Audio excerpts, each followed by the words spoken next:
This Premier League Matchday 18 picks edition of the Premier League Gambling Podcast on the Sports Gambling Podcast Network is brought to you by Underdog Fantasy. Sign up with the promo code PLGP to get a 50% deposit bonus up to $1,000. We're also brought to you by Rebet, a new sportsbook available in 45 states. Download Rebet in your app store. Use the promo code SGPN for a 100% deposit match up to $100. We're brought to you by Rhythm, the leader in data-driven picks and props. Get your 7-day free trial today by going to sportsgamblingpodcast.com/RITHMM.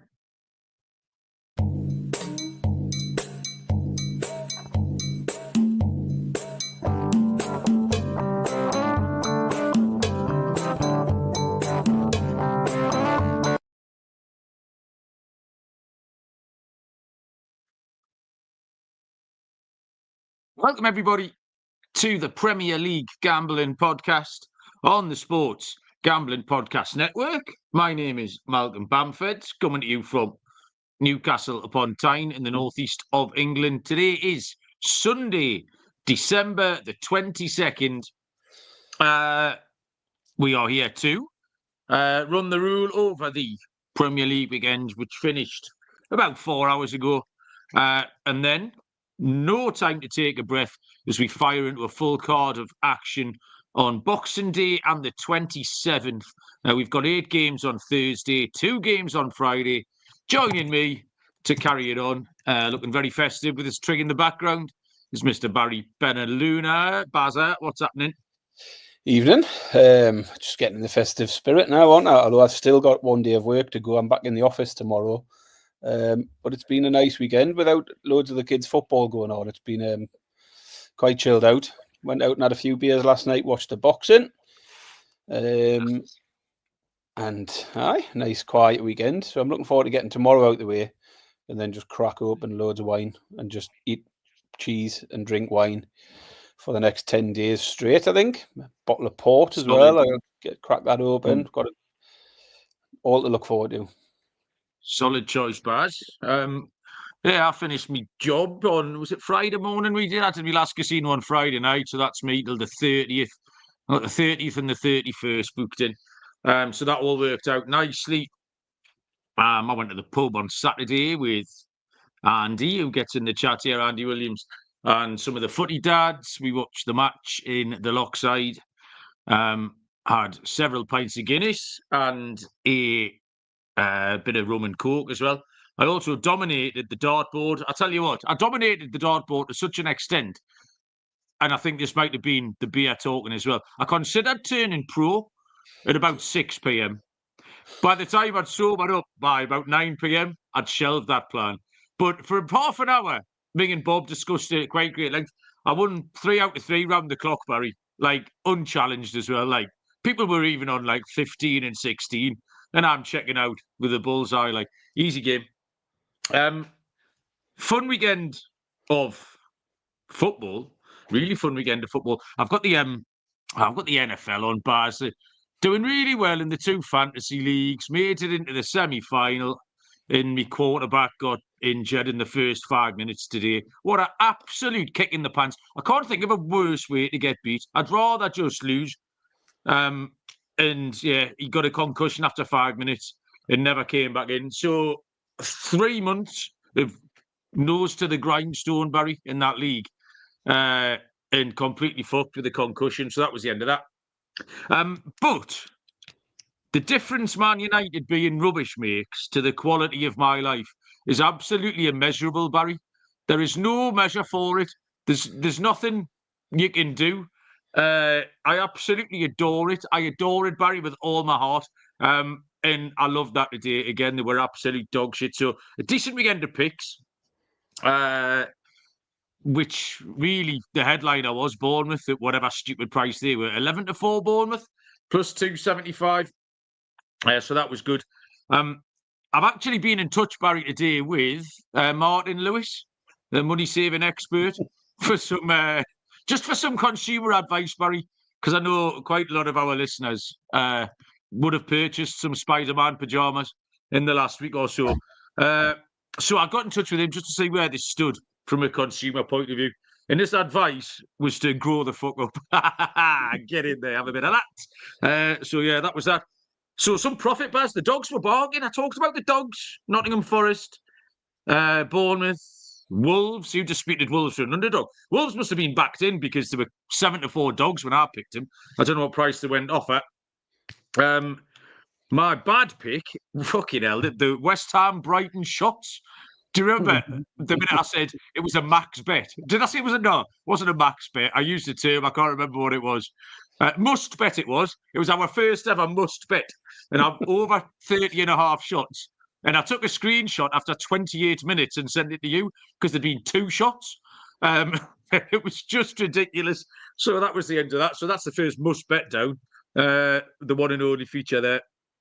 My Palace double chance bet was rubbish. Chelsea slightly disappointing. And I think we need to talk about the double mush, Baz. It turns out in the last 2 weeks, we have double mushed ourselves, and we need to put a stop to this. We need to own up to the people what happened. Last week, the 1-1 draw of the week was 1-1 in the 94th minute. And you just admitted to me that you'd already made the clip to go out on the socials of me making it the 1-1 draw of the week. And as you finished making the clip, Nottingham Forest scored to make it 2-1. So you absolutely squashed it. Entirely your fault. Today, if you remember when we handicapped Tottenham Liverpool, I said at the end, well, anyway, on Sunday night when Liverpool have won 5-3, we're all going to look ridiculous. And I went and found that, spent ages spooling through the thing, found it, and just as I found it, Bob elbowed me and pointed at the telly. Liverpool had scored a 6th. So, back to back, Barry, I think we need to wait until the dust has settled on all the picks before we start smelling ourselves. So, yeah, that was my betting weekend. Barry, how did you get on? I don't know, all right. Again, I think you look at the picks on their own, sort of 5 winners, 5 losers. But some decent plus price winners. And a whisker away, I feel like I'm close on the stuff that's not hitting. Like every week. So, like looking at today, Chelsea win to 0, same as Arsenal last week. You get the win to 0 bit right. Chelsea can't nick a goal. It's just, what else was I on? Oh, I mean, both my accas missed by a whisker. I had an overs acca which missed because the Forest game finished 2-0, and my big stake in Stilton acca, 3 underdogs: Nottingham Forest win, Bournemouth win, West Ham to beat Brighton, finished 1-1. So one more West Ham goal would have seen my stake in Stilton landed 35-1.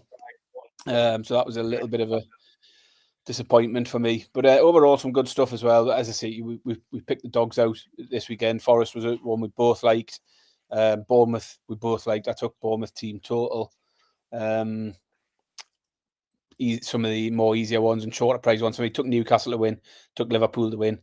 Just straight up money line plays, 8-11 each of them, but never in doubt the 2 of those. So yeah, lots of good. The one for me, you've named your one that was terrible. The only one that didn't get anywhere near for me was the Arsenal. I took Crystal Palace in the handicap. So that all unravelled. There's always one which is miles away. Well, I had Palace double chance, Baz, so between us, we were fucking miles away. Yeah, the West Ham one was a kick in the bollocks because it would have been lovely to hit that underdog treble. But we'll get there. We're getting close on a few of those. We are getting close, Barry. We've hit the post a couple of times. What happens with the yellow card thing? I wanted to wrap that up. Harry's mentioned it in the chat. What was the 38 blokes? There was when I got the pub on Saturday, one of the lads who was sitting, and he said, "Have a look at this," and he had a bit of A4 paper, and he had them all written down. Like people don't laugh about me being analog in my notes. He had them all written down, and on the back he had goals. He had something else written down on the back. He had 2 lists as long as your arm. But do you know what happened with that? Because I don't think there's many. Seem too thrilled with. I don't think many picked up a suspension. The one that did, and it straight away just made me chuckle, was about 15 minutes in. Paquetá got booked for West Ham, so his family must have been on that once, mustn't they? They've all had a bet. Oh yeah. So yeah, he misses Boxing Day. He gets the weekend off. Or the next game off. But yeah, Paquetá, we should have known that. But Harry told me Paquetá is always a short price to get a card these days for obvious reasons. The Callum's mentioning the Sky Hacker. We did mention that on the show, the 3-1 about Leeds, Arsenal, and Newcastle, which was the money back offer, landed. So that was a nice 3-1 giveaway. The chat is live and kicking with Callum. Callum was victim to our movable times. We went from 10 to 10:30, back to 10 o'clock. Here we are. James Mafia's here. Jimmy, how are you doing? Michael, celebrating the Dyche ball era. We'll get to that in a little while. I can't have a go at Sean Dyche, remember, because everyone else is cheating. He's the only one doing it properly. Coisty, welcome. Francis isn't thrilled with the Man United grief. Lee's here. Who else? Oh, Pete's picks. Pete stunk the place out on Saturday, but 70 races on Boxing Day.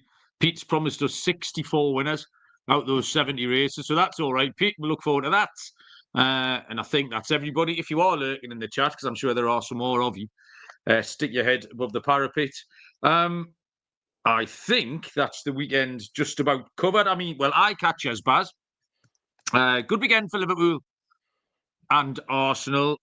We don't really need to mention them. Chelsea dropped the ball a little bit. And who had a bad weekend? I was just going to think of someone there. Ipswich. Well, Leicester, obviously, Man United, had a bad weekend. You what, mate? Ipswich, Leicester, Man United. Yeah, all the middling teams. So yeah, good weekend at the top for a few sides. Well, Man City, sorry, I was going to mention. I don't think we have to mention it. I talk about good picks. I mean, what a system play that was. Aston Villa team tool. They could have had that over the line in the first 90 seconds. They missed a one-on-one where Durant decided to shoot from 28 yards instead of taking it a bit closer. And then they get the underside of the bar from the resultant corner. If there was any team in the league you wouldn't take the team total on against Man City, it's Everton, and that's who they play next. So just as we've got a nice little 11-game run going, it's Everton next. So whether Everton can do it or not, you'll be handsomely rewarded. But City were absolutely broken. Tottenham cheated. Chelsea disappointed. Arsenal easy. And Newcastle looked... it was a good sort of weekend for a couple of the chasing pack, Newcastle and Villa, with people like Fulham dropping points, Brighton dropping points. Those teams are on the top. So anything stand out to you, Baz? Yeah, I mean, I thought, talking about teams who were really poor, I thought Ipswich and Leicester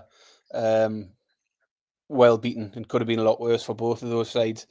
One of the things I picked up on was, and it was before the weekend really, is people need to stop talking about beating Man United being a big thing anymore. Yeah, it is it. Like, and it's not having a dig at Man United, but Man United are not what they were 10 years ago. But people still talk like, 10 years ago, Newcastle, if we went to Old Trafford and got a win, you were buzzing about it for weeks. Now you go to Old Trafford, you expect a win. I mean, it came about because I'd seen a lot of stuff on Twitter. It was Tottenham fans last week saying, has anybody else had a harder run in a cup than this?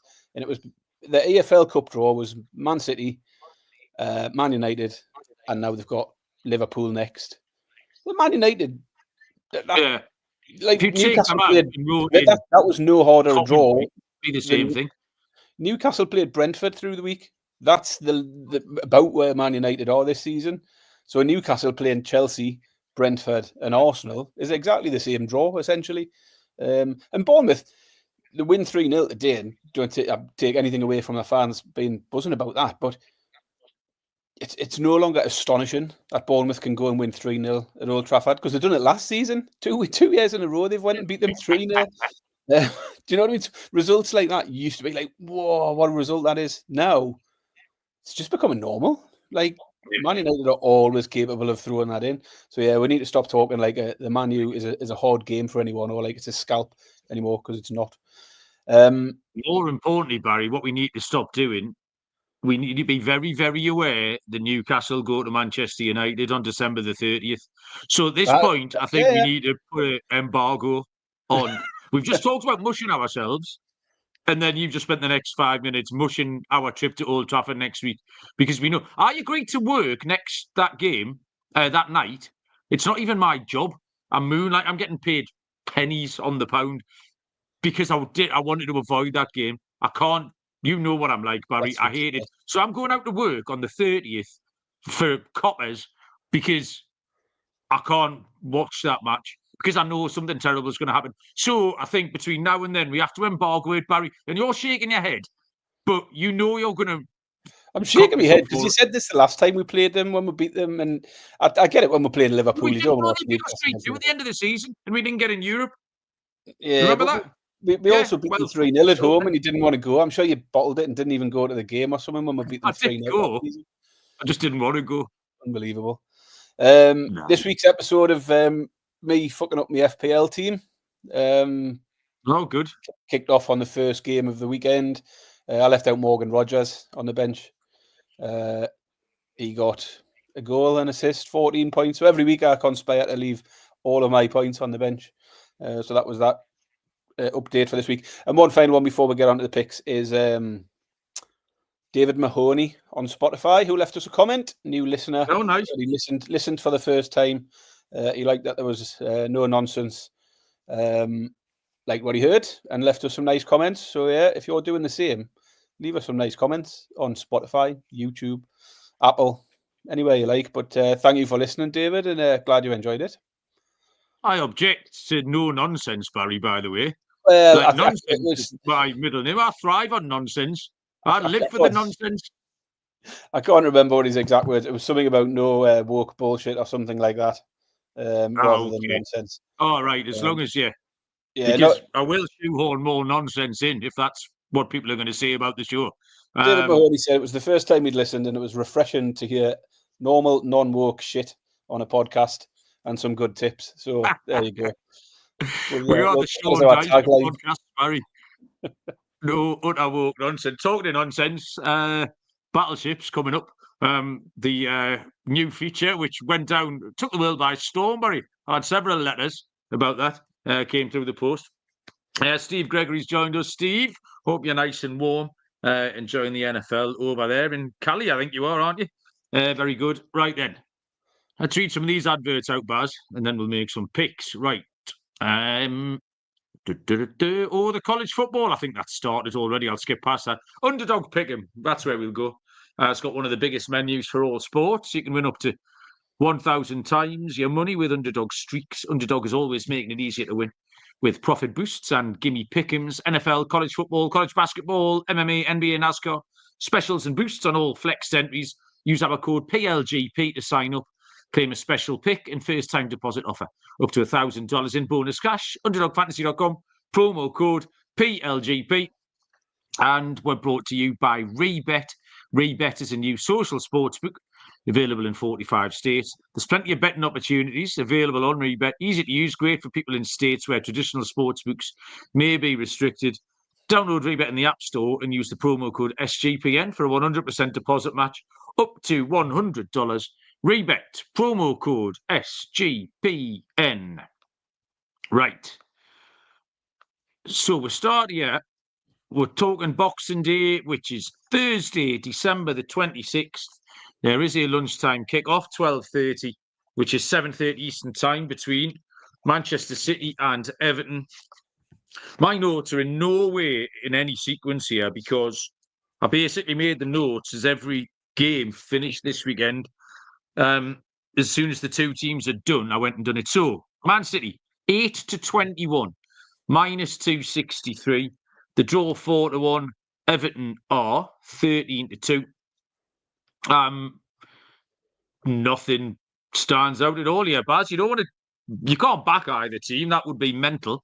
There's nothing remotely attractive about anything Manchester City are doing that makes you want to bet them. Obviously, they're -263, which is a no-no. You don't want them on the handicap.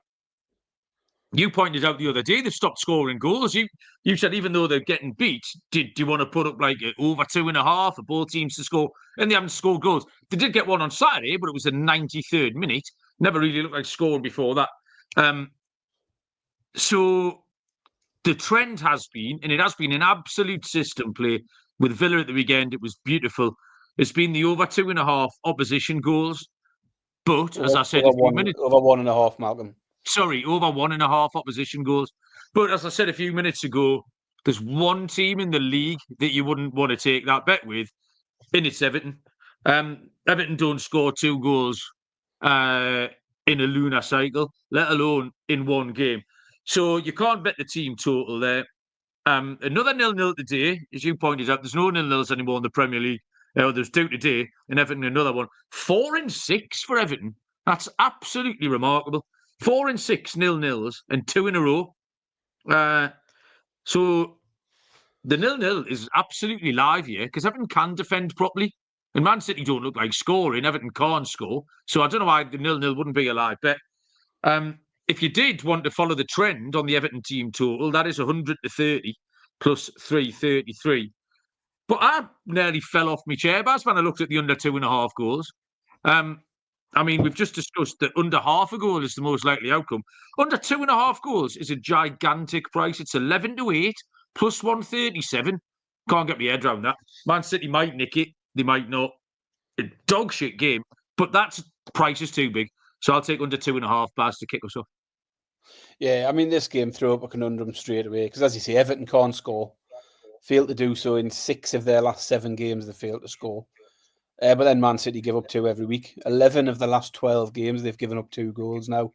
I just think you can't take either side of that, really. 4-0 draws, as you say, in the last 6 games. 2 of them against Arsenal and Chelsea, remember. So, as you say, we've got to give this Everton defence some respect. Michael Roberts in the chat's asking for some respect for Pickford. He's not getting that. He can fuck off for that. But well done, the Everton defence. We can talk nonsense about Pickford for 10 minutes, no problem.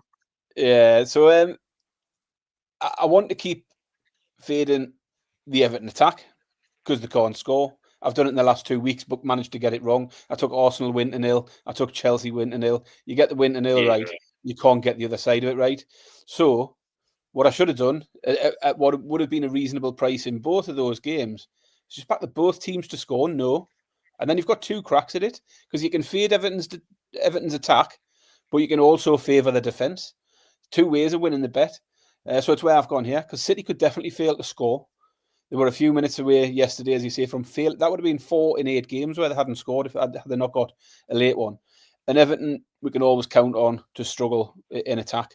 Even against this Man City ropey backline, the Everton could well struggle to score.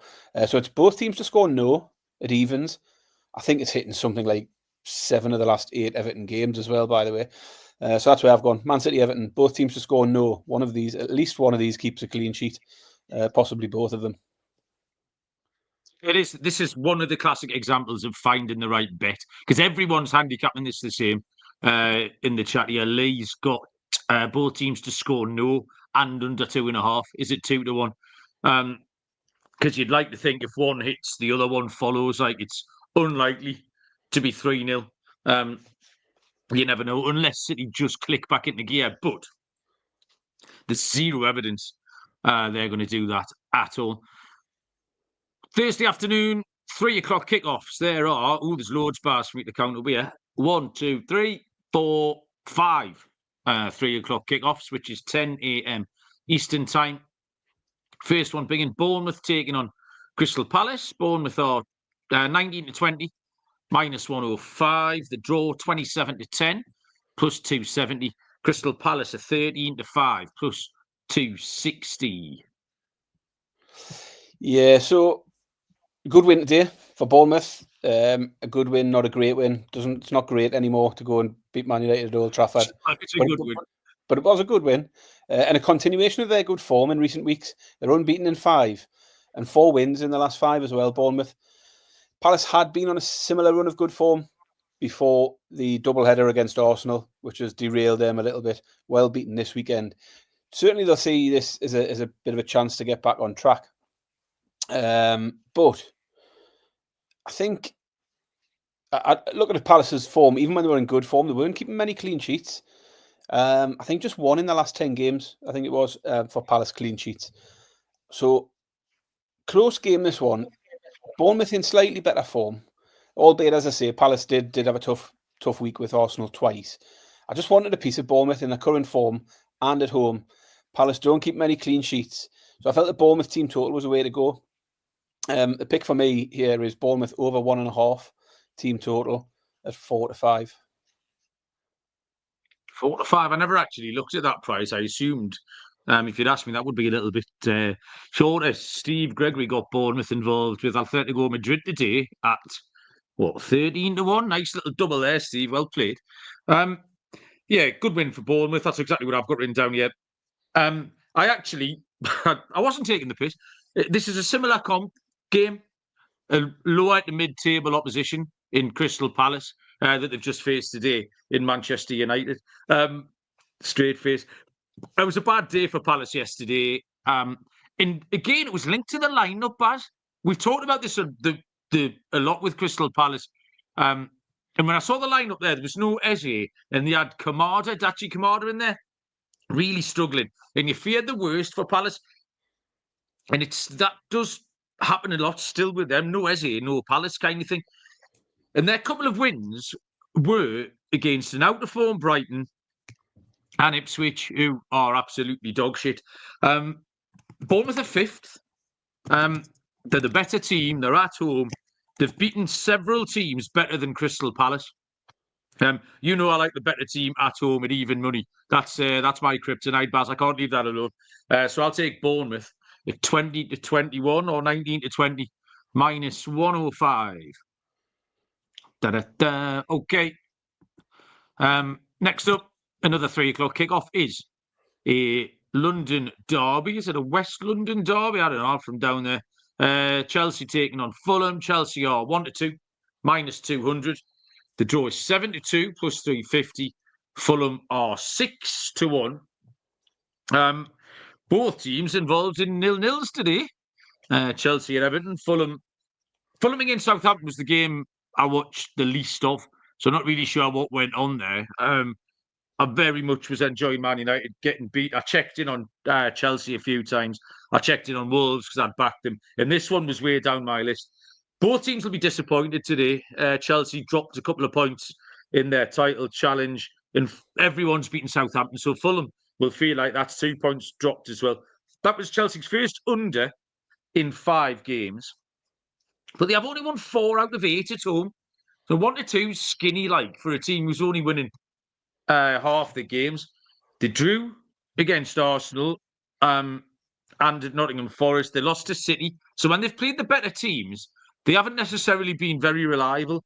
And Fulham are doing all right in that top half. Like I say, disappointing today. So 1 to 2's too short for Chelsea. And the price means I don't really want them in the handicap either. I took them in the handicap today. Got bitten on the arse by it. Fulham have drawn 4 games in the last 5. They've drawn 4 out of 8 away from home. And their away form's all right. They've got a draw at Liverpool, brackets against 10 men. But they won at Forest. They drew at Tottenham. I think Fulham might give them a game here. I'm taking Fulham on the double chance, Baz. Fulham double chance, 13 to 8, plus 162. Yeah, I don't mind that. I wanted to factor Fulham in as well. And like you, I didn't fancy Chelsea in handicaps and things like that. Fulham unbeaten in 5 now. Just 1 defeat in 9 as well. As you say, they are in good form. But 3 draws in a row, probably they would have taken that against Arsenal and Liverpool, of course. But yeah, disappointing one for them today. Missed opportunity against Southampton. Chelsea also be disappointed not to have got the points at Everton today. A little slip up from them with Arsenal and Liverpool both winning. Chelsea unbeaten in 7 at home since they lost to Man City early in the season. But they've only kept 1 clean sheet at home all season. And I think that can cost them. And that's why you don't really want them in handicaps, because they're very rarely keeping clean sheets. Chelsea may get back on a winning trail here. I don't know. But I fancy Fulham for a goal at least. Today was the first time in 17 games that Fulham failed to score a goal. So I like Fulham to get on a score sheet. I think someone will nick this, but I think it's going to be goals. I'm going to go for the over 2.5 and both teams to score at 4 to 5. So Chelsea v Fulham, over 2.5 goals and both teams to score at 4 to 5 is my pick. Tell you what disappointed me today most about the Fulham game, Baz, was I absolutely lumped on Beckett Goddo to score first. At 4 to 1, he was fucking nowhere to be seen. Absolutely nowhere to be seen. What a waste of everyone's time that was. Cheers, Beckett. Fuck's sake. Right. MyBookie.ag are my favourites, actually. My bookie's been running with the SGPN for years. The website's spot on, much improved. They've got props for every game. Live dealer casino, early cash out options. You head to mybookie.ag with the promo code SGPN for a 100% deposit match up to $1,000 plus a $10 casino chip. Mybookie.ag, promo code SGPN. And finally, our proud partner, Rhythm. Rhythm, the #1 AI-powered sports betting platform that helps provide bettors of all levels the ability to build a custom predictive betting model in seconds. You get predictions for betting on moneyline spreads, totals, and props. Build your own model or take one off the leaderboard. NFL picks, NFL props, college football, basketball, NBA. Rhythm's got it all. Claim your 7-day free trial by going to sportsgamblingpodcast.com. That's sportsgamblingpodcast.com/RITHMM. Right, you know what time it is now, Barry? It's Battleships time. Here we go. Come on. Have you got your thing? Are you still pen and paper? I'm fully digital. Oh, you're fully digital? Is that not? I've got a spreadsheet Can you here. not cheat? Oh, well, how am I going to cheat? Fucking change it. Well, you could cheat. I've taken a photo of mine. It's time-stamped. Yeah, I'm not. I'm not showing you. Anyway, it's your turn. Come on. It's me to go first, isn't it? I'll go. You've got my white dollar here to put in. C6. Fucking hell. You've only got an itty, Baz. Strike. Nice. Yeah, that's it. I get to keep going. Do you have another go? Whoa. I get another go, don't I? Well, not this week. Of course I do. Go on then. You keep going if you hit, don't you? So I think we keep going. Yeah. I'll go C7.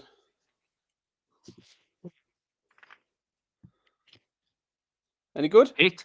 That's what the noise was. You know. I didn't hear a noise. There was no noise. I made a noise. All right. We'll go C8. Nah, miss. Eat shit. Bosh. And it's not sunken. No. I didn't need to establish that. If you sink it, you have to tell the person you've sunk when it's sunk. Yeah, you've got to tell them it's sunk. Yeah. Right, okay. So the bit I'm going to go up here. I'm going to go H7. That's a miss. Absolute shambles. 3 o'clock kickoff is Newcastle against Aston Villa. Newcastle are 5-6, -120. The draw is 29-10, +290. And Aston Villa are out at 3-1. Is this me or you, Baz? Can't remember. It must be me, mustn't it? Must be me. Right. Yeah, go on then. I'm just time stamping it. Newcastle 3 straight wins, 11 goals scored as well, starting to click up the top end of the field for certain. You have got to temper it a little bit with the fact we've played Leicester, Ipswich, and away Brentford, as opposed to home Brentford in those 3 games. But there were good signs in attack, in particular, and even prior to that, we lost 4-2 to Brentford, 3-3 with Liverpool, so 5 goals in the 2 games prior, so plenty of goals for Newcastle. Villa themselves have made a return to form, 4 wins from the last 5. 3 of those 4 wins came at home, though. Away from home, they've just lost 4 straight league games now on the road, Villa. And Newcastle have enjoyed this fixture in recent years. 5-1 win last season, 4-0 the year before. So I'd be okay taking Newcastle here at 5-6. But for me, I think the safer way is just to keep going with goals. Newcastle have just seen 5 straight games go over 3.5 goals. Villa coming back into form. Duran banging form up the top end for them. And the head-to-heads historically seen a lot of goals as well. Last 5 meetings all went over 2.5 goals. 4 of the last 5 meetings between the 2 sides went over 3.5 goals. That's where I've gone. Newcastle v Villa. Over 3.5 goals at 6-4. If you want to play it safer, like for an ACCA play, the over 2.5 at 8-13 is not bad. I've got them in my ACCA later on. But yeah, the pick for me, Newcastle v Villa, over 3.5 goals at 6-4. Michael's joined us. Michael Aravalo, welcome along. We enjoy Michael's company. Gets in where he can. You stole a lot of my main points on this game. Should be a good game, actually, Baz. I'm looking forward to it because I missed the last few. I missed the Brentford Cup game and I missed the Leicester game in the league because I was grafting. So me and B, you go into this. Two informed teams. Back-to-back 4-goal efforts for Newcastle, plus 3 in the League Cup in between. And the game totals in the last 4, 6-6, 4 and 4 in the league for Newcastle.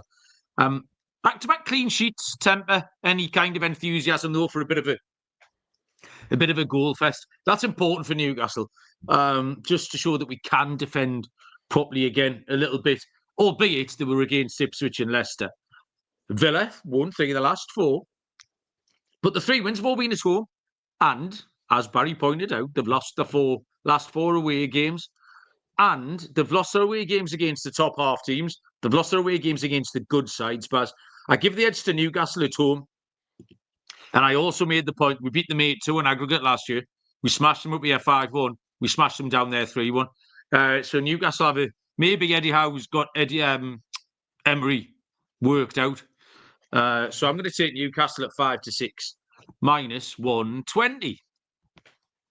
The final 3 o'clock before the other 3 o'clock is Nottingham Forest taking on Tottenham Hotspur. Got out of that, Baz, and absolutely treated that.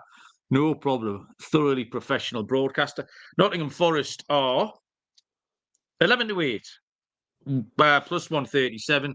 The draw's 11-4, plus 275. Tottenham 17-10, plus 170. Another good win for Forest. They're up to 4th now. Good effort. We fancied them. We bet them. It was actually a pretty open game.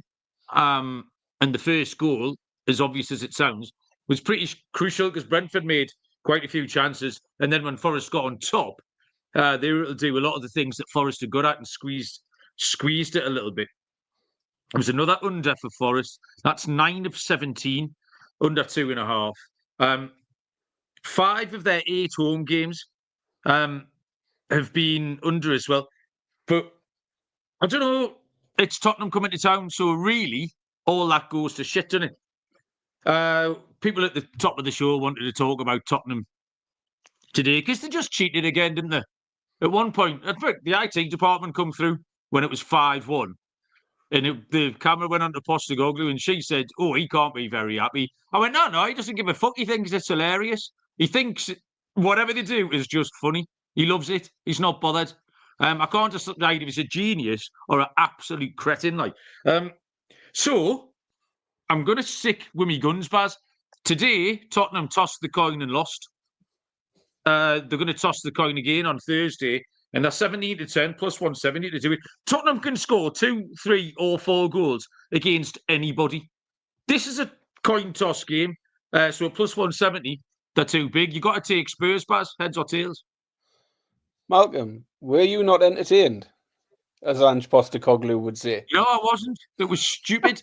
It was a really stupid game of football. It was a waste of everyone's time. I think we nearly gave out the correct score, 5-3. Because it was the most obvious outcome. Fucking stupid.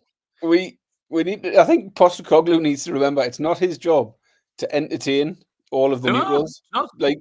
Like he's not here to entertain everybody in the country. He's here to do a job for Spurs. Because Spurs fans won't be entertained by it. They wouldn't have been entertained by the 4-3 against Chelsea when they got beat there either.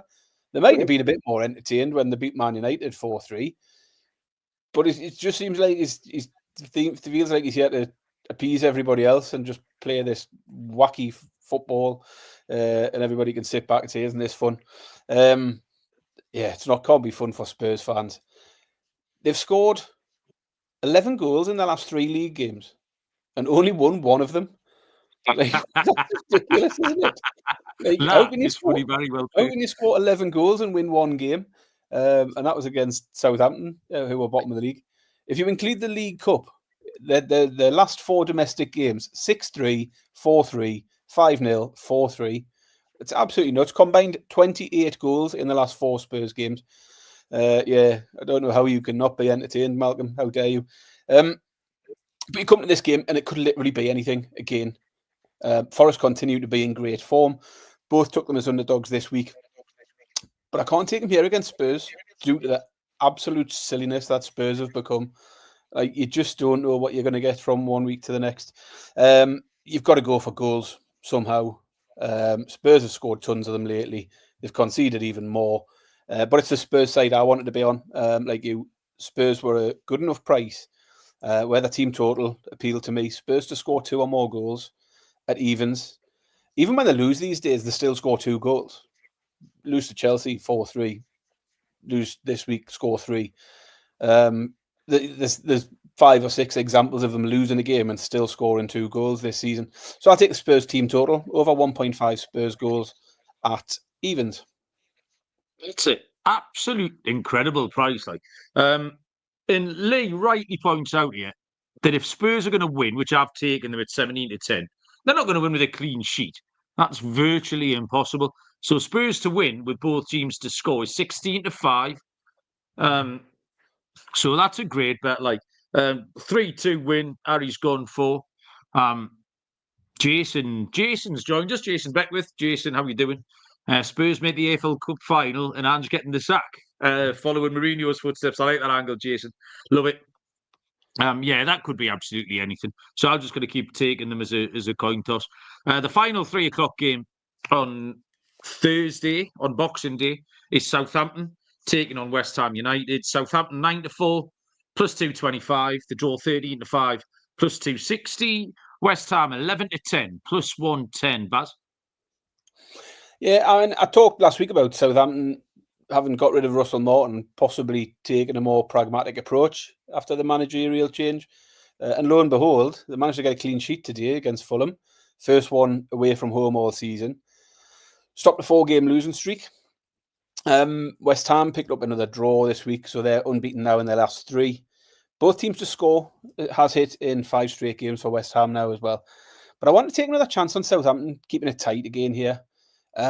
West Ham aren't blowing me away at the minute. They disappointed me yesterday with only getting 1 goal. I took them in the team total and I took them as a winner. And Miyaka let me down. I like this one to be low scoring again. I don't know why you've just put a picture of you in the background. They're talking about it in the chat, aren't they? See, concentrate, Barry. One singer, one song. I've lost the fucking background now. Can you sort that out? I mean, where's it gone? I don't know what you've done. I'll sort that out in a minute. But yeah, I like this to be low scoring. Southampton haven't got many goals in them, we know that. But I think they might contain West Ham. Someone might nick it 1-0. But I like the unders here. It's not very often I like unders in a Premier League game at the moment.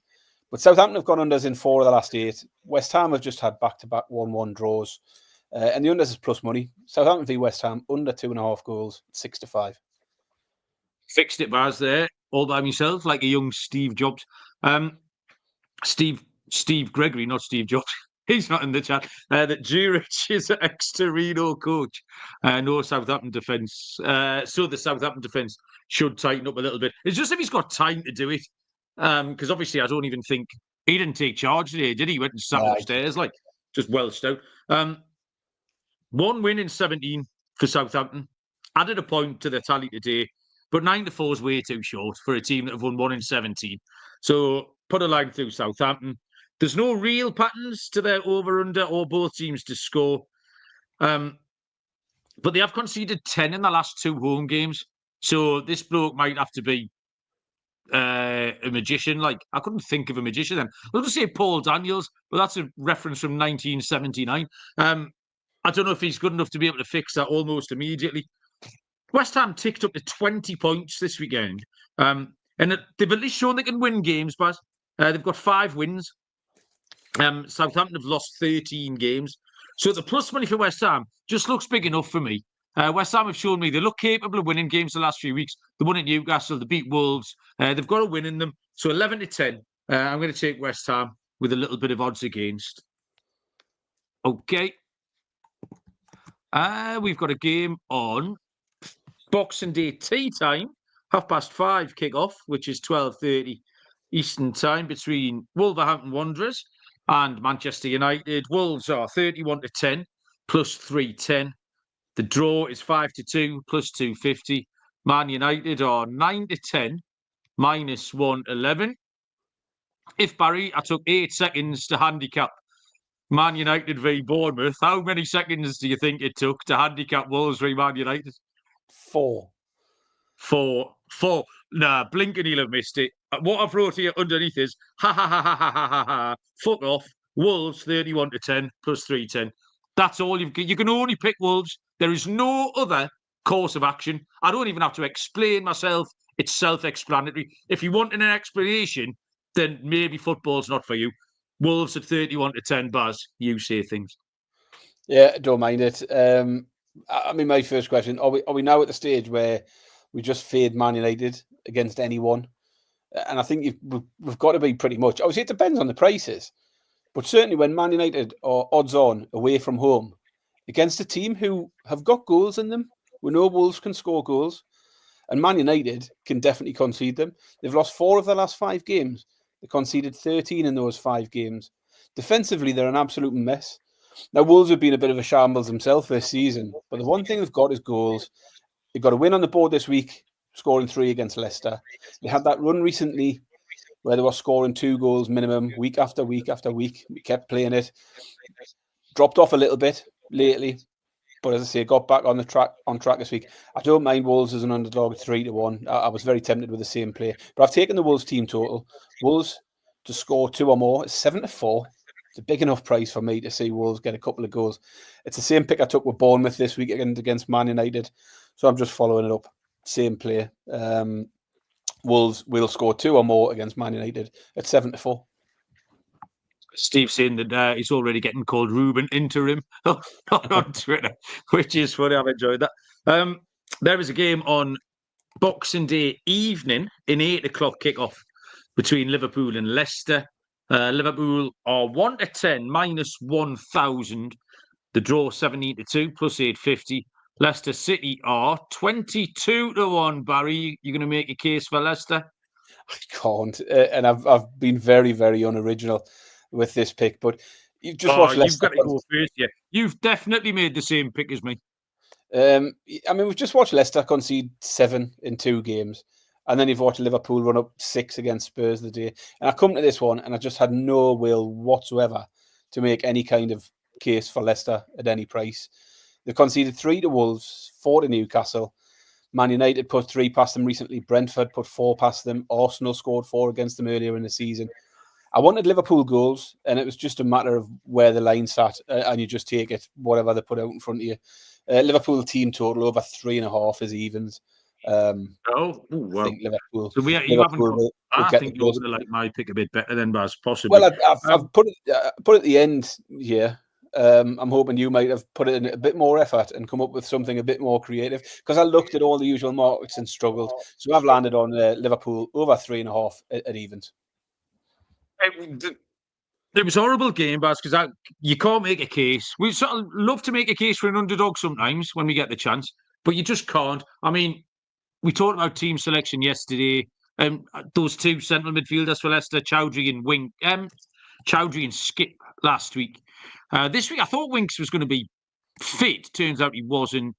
So it was Sumari and Skip, which was a step up. But their starting lineup, Barry, was absolutely dog shit. It was barely championship standard, like. And we did say at the start of the season that Leicester's squad was incredibly thin. Do you remember when I put the FPL page up, and there was about 12 names on it? Like, and the other thing is that goalkeeper is just a hologram. Danny Ward, he's got them relegated once. How he's still there is an absolute mystery. And I saw on 365 that they scored today. Quickly changed the channel and watched the first goal just go straight through him. The more he has to play, the worse it's going to get for them. It was just finding a bet. It was finding something near even money. I did it, and it's Liverpool to win both halves. It's 4-5, minus 125, because they'll beat them 4-0 in the first half, and they'll beat them 4-0 in the second half. I can't see another outcome where they wouldn't win both halves. So Liverpool to do that. 4-5, minus 125. Lee's got there. Well done, Lee. Good effort. Boxing Day has got a bit of a habit of having some goals in them as well. There's quite often a game with ridiculous scorelines. This could be one easily. Liverpool could run up a massive score. Are you planning on posting that screenshot of the results from 1953 that everyone always posts on Boxing Day? No, I'm not.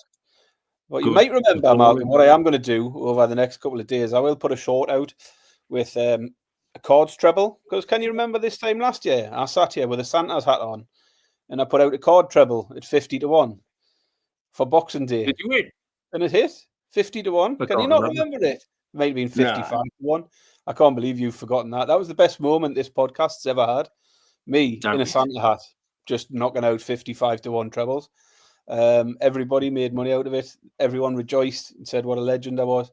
They all forgot about it pretty quickly. But definitely can't remember any of that, Barry. I shall try and dig in, find the Santa hat and come back with a card treble for Boxing Day just to relive that moment. I can't remember who it was. Harry's trying to remember. I think Luke Shaw was in it. I think that's right. There was someone for Wolves. I can't remember who it was for Wolves now. Was the I don't know what cares, but shut up going on about it. The best moment this podcast ever had, Barry, is Egg in a Cup. Egg in a Cup live, undoubtedly, at last year's Christmas party. Right, so we've got 2 games on Friday. Both games on Friday night. The first one is 7:30, which is 2:30 Eastern time. Yeah. No, 12:30. Don't care, it doesn't matter. Brighton take on Brentford. Brighton and Hove Albion are, on this page, 7-10, -142. The draw is Burlington Bertie 100-30, +333. And Brentford is 16-5. What's that? +260. Brighton are very underwhelming, Baz, currently. You pointed this out on the last show. They've got no one in 5. In amongst all of that, the teams they haven't managed to beat include Southampton, Leicester, West Ham, Fulham and Palace. And if you're going to win Premier League games, they're the kind of teams you want to be beaten like. So the price is far too short for Brighton here at 7-10. Both teams to score 9 games in a row, in over 2.5 goals in 7 of those 9. So there's an angle in. And it's away Brentford we're talking about here, not home Brentford. But remember, we did think that this might be more correlated to top half Brentford against bottom half Brentford. They've drawn 1 and lost 7 away from home. So I might fancy anybody else at Brighton, but not necessarily Brentford. This is a bit like the Everton goals against Man City. You can't take any team to give Brighton a game. The goals is too short, though. That's what I wanted to do. Both teams scoring over 2.5 is too short. 7-10, -142. So I'm going to take a big price here, Baz. Brighton have drawn at home to Ipswich, Wolves and Southampton, which I think is decent comps. I'm going to take a little punt on the draw here, Baz. It's 100-30, +333. I almost got there. Almost. Did you? You'll see where I've ended up. I mean, the 2 teams that I've been looking to fade recently, Brentford, as I didn't think the home form could hold up. That was correct with them losing to Forest at the weekend. And Brighton have been looking to fade because they can't win a game at the moment. There's no win in 5. And it's not against any of the main contenders. None of those 5. Yeah, I mean, you've mentioned the teams there that they've failed to beat. None of them are in the top 8 of the league. Brighton have won just 6 of the 17 games in the league so far, and it's draws all over the place. 7 draws in 17 games. So, despite having wanted to fade Brentford, and certainly Brentford away from home are easy to fade, I can't have Brighton here at 7-10. I think the Brentford price looks big, mainly because I think Brighton are too short. Now, they have just lost 3 games in a row to Newcastle, Chelsea, Forest. And they failed to win away all season, obviously. But Brighton have only won 1 of the last 5 home games. I just think the 2 teams should be closer in the betting for me. Now, I know Brentford can't win away. Brighton can't win anywhere at the moment, so the draw should be the pick. That was where I almost got to. But I wanted to tag on Brentford. I've gone it safe. I've taken Brentford double chance. I'm still getting plus money, 11-10 for Brentford and the draw. Yeah. And it might be that if it ends up with a draw, then I've chucked Brentford in for no good reason. But as we said last week, Brentford won't continue to win every home game. And similarly, they won't continue to lose every road game as well. I think Brentford are live here. I'll take them to avoid defeat. Brentford double chance at 11-10. Okay, nice. Steve's given us the goalkeeper saves for Flecking. The Brentford averaging over 5 saves in away games. So there's a little player. So I didn't have any player props or team props today. It was all sides and totals. Like I think after I was burned by the shots in that West Ham game, I thought I'd have a week off. The final game on Friday, the final game in this card is 8:15, 3:15 Eastern time between Arsenal and Ipswich Town. Arsenal 1-7 minus 700. The draw 7-1. Ipswich 18-1. Baz finishes off with a winner. This felt very similar to the handicap of the Liverpool-Leicester game for me, in that we've just watched Ipswich concede 4 and just saw Arsenal score 5 this weekend. And it was really hard to get away from Arsenal here, even at a very short price. Not quite as short as Liverpool were. I thought Ipswich were very poor yesterday. Could easily have been more for Newcastle. Arsenal will be without Saka, it looks like. He limped off injured. Don't know what the prognosis is, but I'd be very surprised if he's back by Boxing Day. Jesus hasn't read the script, has he? He was meant to be resurrected at Easter, not Christmas. 5 goals in 2 You're doing games. material, Barry. 5 goals in 2 games for Jesus as he looks forward to the big birthday celebrations this week. Ipswich have been keeping close in games often enough, but they have also shown a tendency to fall apart on occasions this season. Newcastle were the 4th team to put up 4 goals against Ipswich this season. Newcastle, Man City, Brentford and West Ham, the others. This weekend was also the 4th time this season Arsenal have scored 5 goals in a game. They are unbeaten at home. They haven't conceded in the last 3 home games either. The tricky thing is, when you look at the markets, everything I wanted to get on was 4-6 or 8-13. They were all just a little bit too short. So Arsenal scoring 3 or more was 4-6. Arsenal score both halves, 8-13. All of those markets would normally look at win to nil, things like that. So I think Arsenal will win it, and I think they'll win it comfortably. So I'm going to go for goals in the first half. Arsenal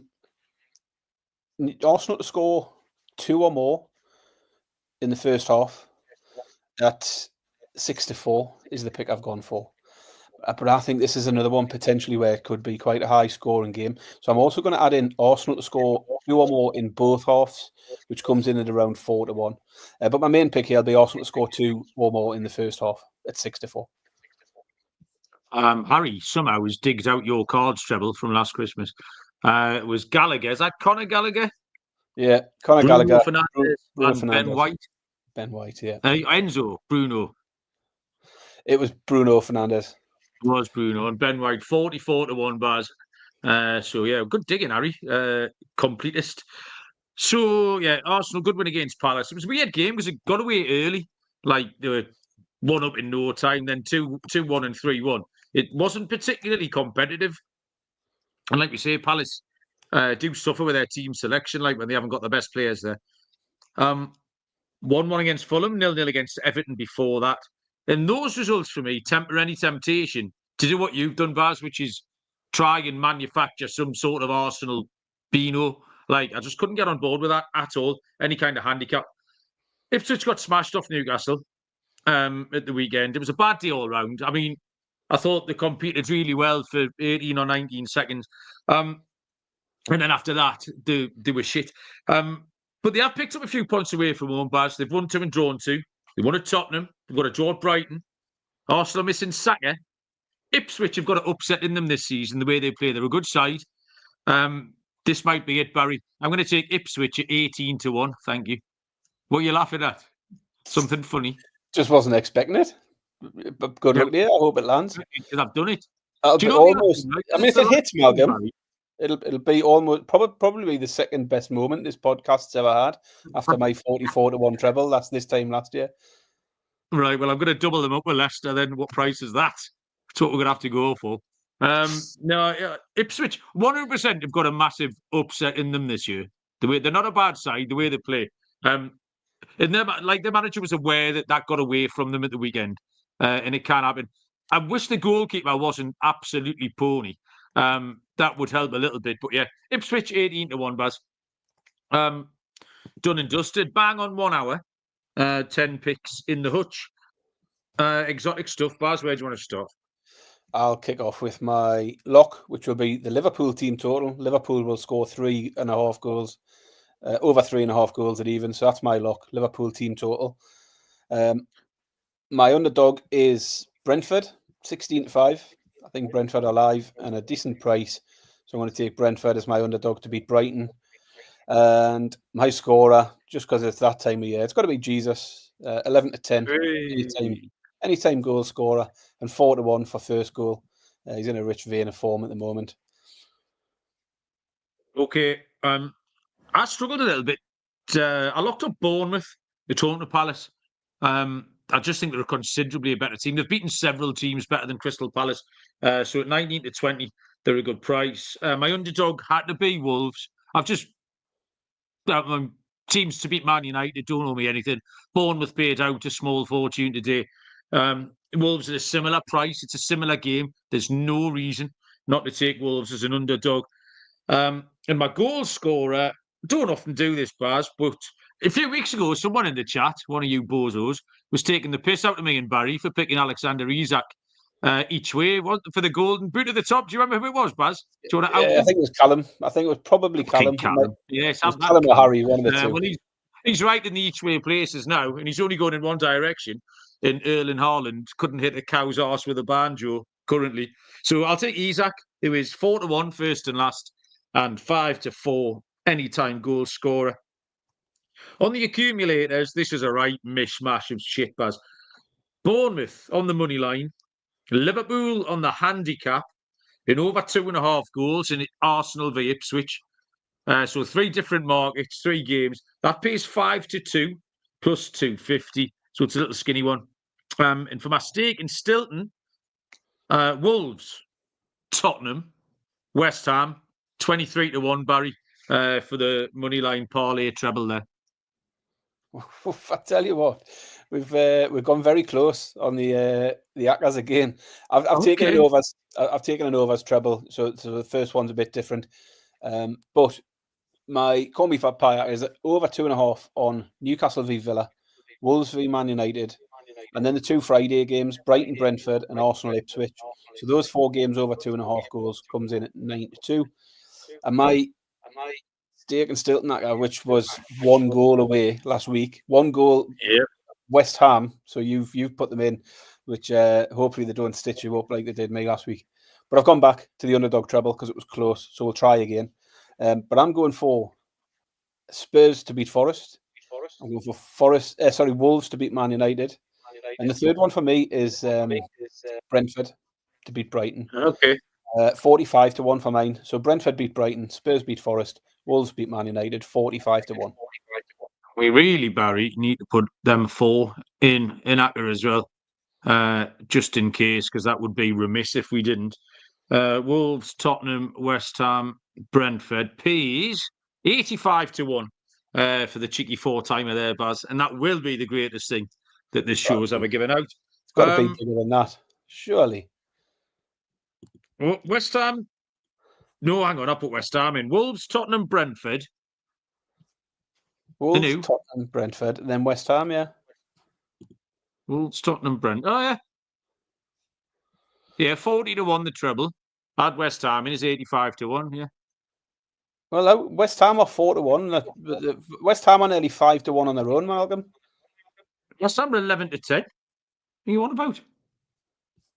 What am I looking at? I'm looking at the wrong game. They're up 5-1 when it's Southampton, Baz. No, I'm looking at the wrong game. Yeah, I mean, they're not an underdog. I thought you had all the underdogs in your treble, which has confused me. Yeah, move on. Ignore that. You're a tit, Baz. Anything else you want to tell the people, either correctly or incorrectly, before we allow them to go? I'd like to give me ladder out, if that's all right. Bournemouth this week for the ladder. Harry mentioned it when we got to the Bournemouth game about Bournemouth corners, or match corners in that game. I looked at the corners. I was between 2 options. I like the shots for Bournemouth and I like the corners for Bournemouth. And I've went for shots in the end. But take a pick of the 2, really. The last 3 games for Bournemouth saw them have 29, 22 and 21 shots on goal. I'll just say shots because I know people saying shots on goal confuses the hell out of you. People like you. So I like Bournemouth at home to Palace anyway. And the line starts at 15.5. Over 15.5 Bournemouth shots is 5-6. Over 17.5 is 13-8. Over 19.5, 3-1. Over 21.5 is 5-1. And the final one, over 23.5 Bournemouth shots at 15-2. As I say, they had 29 at the weekend, 22 and 21 before that. But I mentioned for the corners as well, they've hit 25 corners in the last 2 games, Bournemouth. I'm going to just play the top end of the corners market for Bournemouth again, team total. Over 9.5 Bournemouth corners, 5-1. Over 10.5, 17-2. Over 11.5 is 12-1. And they got 13 at the weekend. Over 12.5 Bournemouth corners, 18-1. So a couple of ladders there. Take your pick. Lovely. Well done, Baz. I think that's it. Done and dusted. We haven't had any Christmas chat whatsoever. What you doing Christmas Day, Baz? You cooking? You going to your mother's out like that? I'm cooking here. I'll just give a quick 30-second update. I've had a bit of Tory Scran update today. I've been in Waitrose, Malcolm. You've been to Waitrose? Yeah. That's proper Tory, in? isn't it? Yeah. Everything in there's double the price, isn't it, than ordinary shops? I've never been in Waitrose, Barry. And it's full of old people. I thought them lot were meant to be poor. Like 90% of the people in Waitrose are over 60. They're all fucking loaded, a lot of them. Proper Tory. But I did get some seafood shells filled with prawns, smoked salmon flakes. Nice little starter for the big day. Picked up some Nduja. I like a bit of that. Waitrose sells Nduja. You don't get that many places, but Waitrose sell it. So when I'm in there, I'll get it. And then they've got a good cheese selection. I've got myself a nice Cropwell Bishop Stilton and a nice bit of company from there. So building up the Christmas cheese board. Very good. That went completely the opposite way to Tory Scran today, Barry. I made a stew like we were in the war, like boiled potatoes and carrots. That was pretty much it. Like a little bit of sauce, bit of salt and pepper. It was proper wartime stew, like. And then made the boy eat it for his tea. He was absolutely livid. But you know, that's how it is. Yeah, I think that's it, really, Baz. Nothing else to report. When the next full programme starts on, so Friday the 27th, these games finish, and then we kick off again on Sunday the 29th. So really, might be next Friday night, Baz, possibly, or Saturday morning. We'll work it out. Something like that. Right, champion.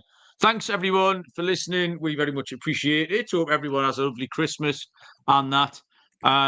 Yeah, keep your eyes peeled for when we're back, because as Fef Wef's just pointed out, the timings are very much up in the air. And I think that's it. Merry Christmas, all of that bollocks. We will see you all down the road. Cheers.